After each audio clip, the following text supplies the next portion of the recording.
ಅಂಕುಶ್ technical. ನಾನು ಹನುಮಂತ್ ಅಂಕುಶ್.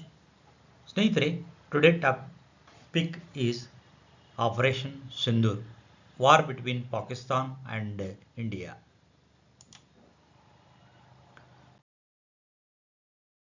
ನಮಸ್ಕಾರ ಸ್ನೇಹಿತರೆ, ಇವತ್ತಿನ ತಾಜಾ ಸುದ್ದಿ ನಿಮ್ಮೆಲ್ಲರ ಹೃದಯ ಕೆದಕಿಸುತ್ತದೆ. 2025 ಮೇ 7 ಮಧ್ಯರಾತ್ರಿ ಭಾರತೀಯ ಸೇನೆ ಪ್ರಧಾನಮಂತ್ರಿ ಶ್ರೀ ನರೇಂದ್ರ ಮೋದಿಯವರ ನೇತೃತ್ವದಲ್ಲಿ ಒಂದು ಮಹತ್ವದ ಕಾರ್ಯಾಚರಣೆ ನಡೆಸಿದೆ.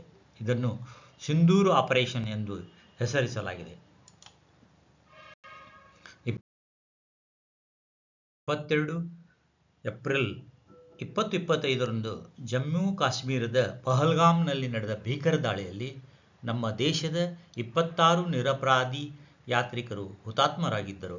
ಆ ಪಾಶವಿಕ ದಾಳಿಗೆ ಈಗ ಭಾರತ ಸರ್ಕಾರ ತಕ್ಷಣ ದಿಟ್ಟ ಪ್ರತಿಕ್ರಿಯೆ ನೀಡಿದೆ. ಈ ಕಾರ್ಯಾಚರಣೆಯಲ್ಲಿ ಭಾರತೀಯ ವಾಯುಪಡೆ, ನೌಕಾಪಡೆ, ಭದ್ರತಾ ಪಡೆಗಳು ಮತ್ತು ಎಲ್ಲ ಭದ್ರತಾ ಸಿಬ್ಬಂದಿ ಪಾಕಿಸ್ತಾನದ ಗಡಿಪಕ್ಕದ 9 ಭಯೋತ್ಪಾದಕ ಶಿಬಿರಗಳನ್ನು ಪೂರ್ಣವಾಗಿ ನಾಶಗೊಳಿಸಿವೆ.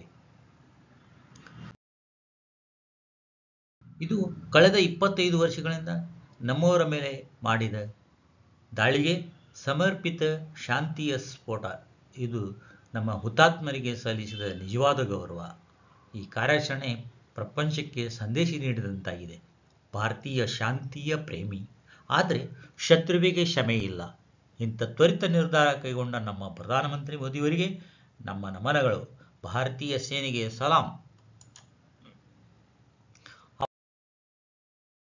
Operation Sindoor, launched by the Indian Armed Forces, targeted and destroyed the 9 terrorist camps deep inside Pakistan, including key training hubs. The operation aimed to deliver justice for the Pahalgam terror attack victims with the careful planning to avoid civilian casualties. Video evidence confirmed the destruction, sending a strong message against terrorism. Bharat ಮಾತಾ ಕಿ ಜೈ. ಹುತಾತ್ಮರಿಗೆ ಶ್ರದ್ಧಾಂಜಲಿ. ಭದ್ರತಾ ಪಡೆಗೆ ವಂದನೆ. ಈ video ನಿಮಗೆ ದೇಶಭಕ್ತಿ ತುಂಬಿದರೆ like ಮಾಡಿ, share ಮಾಡಿ ಮತ್ತು ಚಾನಲನ್ನು ಸಬ್ಸ್ಕ್ರೈಬ್ ಮಾಡಿರಿ. Thank you for watching my video.